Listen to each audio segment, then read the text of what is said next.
What's going on, guys? Welcome back. So I actually, at the end of last episode, our hour and like 40 something minute banger of final episode for the Witcher series, or for the Witcher game part 1 rather, I did miss an ending that I wanted to show you guys. It had a little bit of a dialogue with Dandelion and also an ending scene that I wanted to react with you guys. People were saying in the comments that I should definitely include it in like a bonus kind of video, considering I did kind of end a little bit abruptly. So we're definitely going to do that. And yeah, so let's go talk to Dandelion and see this end scenario. And that is going to do it. There lies, once again, Jax the Aldersberg. Dandelion playing his lute. So, did you recover everything? Know what I found on the Grand Master? A Diameridium pendant. The one you gave Alvin? Yes. I don't know. It looks the same, but older. Older. He must have worn it under his armor for years. So A it was true Alvin. keepsake, perhaps. It was Alvin. Maybe it was his way of repelling hostile magic. Or it was there to control inborn abilities, unrelenting visions. That's something we'll never know. It doesn't matter. Jacques de Aldersberg, if that was his name, is dead. Or Alvin. End of story. What's next, Geralt? What do you mean? Come now. You've recovered what was stolen, What's next? punished those who hurt you, you played politics and dismantled conspiracies. You've loved, you've killed, you've come a long way, Geralt. What do you intend to do now? I want peace and quiet only now. Do I feel like my new life beginning? I don't know. Oh man. Well, just to speak on this real quick, guys. This pretty much confirms that Jacques de Aldersberg is in fact Alvin. Now, if you guys remember in Murky Waters, Alvin actually ended up using some kind of magic to teleport out, and I think in that time, just to piece everything together, I think that sent him in kind of like a time loop, and maybe in some alternate reality, alternate dimension, I don't know. He ended up becoming this Grandmaster, this Jacques de Aldersberg, and that is the Jacques de Aldersberg that we dealt with now, the Order of the Flaming Rose, the Grandmaster of the Order of the Flaming Rose that we actually ended up killing. So unfortunately, I really do think we just killed Alvin. Now, the reason why I'm also speaking on that is because of the things that were actually said to us by him.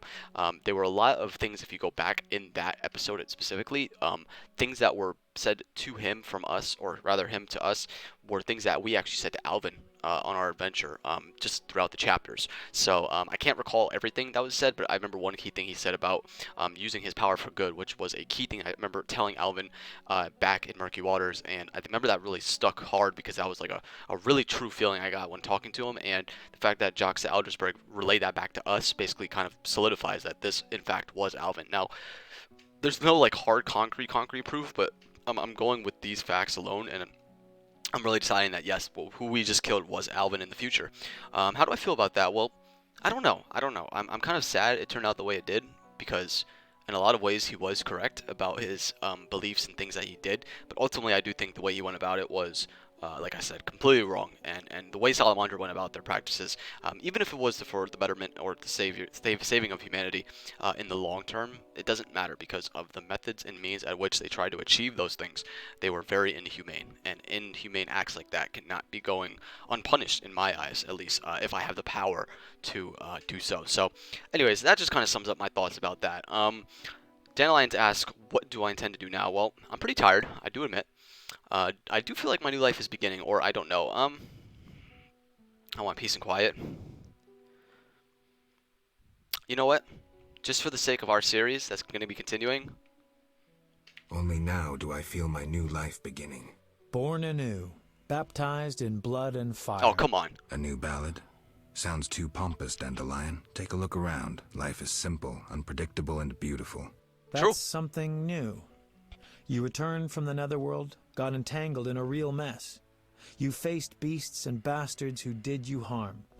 And you're telling me life is beautiful? It can be. You're exaggerating again. It definitely can be. Something ends, something begins. I'll take the last of the stolen secrets, take a deep breath, and move on. What can I say?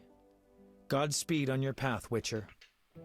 Thank you, my friend. The bloody fighting in Vizima revealed Jacques de Aldersberg's madness. People ceased trusting Knights of the Order, began treating them like enemies. Foltest took advantage and limited the Order's power. He forgave the non-humans their mutiny, as they assisted him in quelling the Order's rebellion. Okay. So he did in fact Yet the forget the King's story to tell. mercy was short-lived, and it could not quell disdain and hatred. Oh, jeez. I don't like hearing that. Scoia'tael units soon reappeared along Forest Road. Yhaven's fame as the one who had defeated the Order drew more elven youth to his cause. Oh, no. The Sorceresses failed to gain influence over Foltest. The wartime chaos brought only misery. In time, all returned to normal. Both the righteous and the villainous survived. Few knew what had really happened in those days in Vizima. They were those who destiny had brought together with Geralt of Rivia. Yet they chose to remain silent. What then happened to the Witcher? That is a different tale entirely.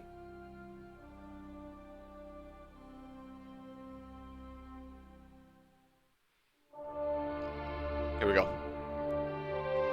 This is the throne room.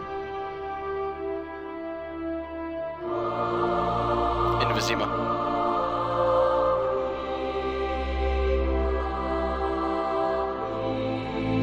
Such an angelic harmony, holy moly.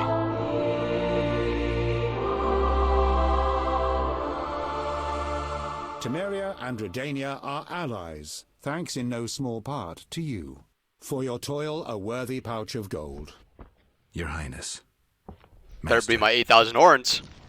farewell, sire. Farewell, King. I salute you!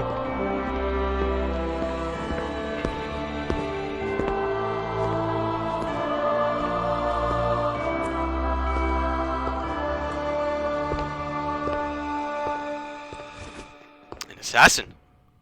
Oh, it looks to be an assassin. Oh,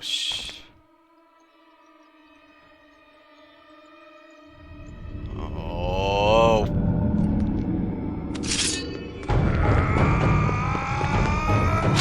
Oh! Foltest.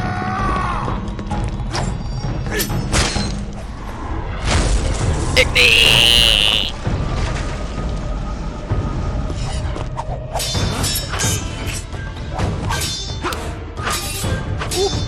This guy's got moves.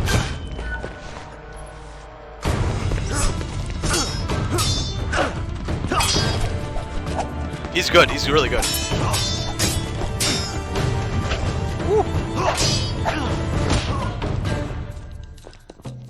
Oh, snap.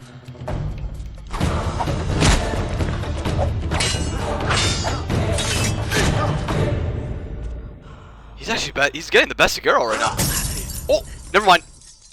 Oh! That's brutal. That was a great move. This guy was good, though.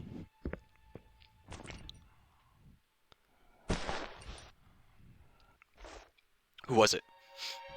Who was it?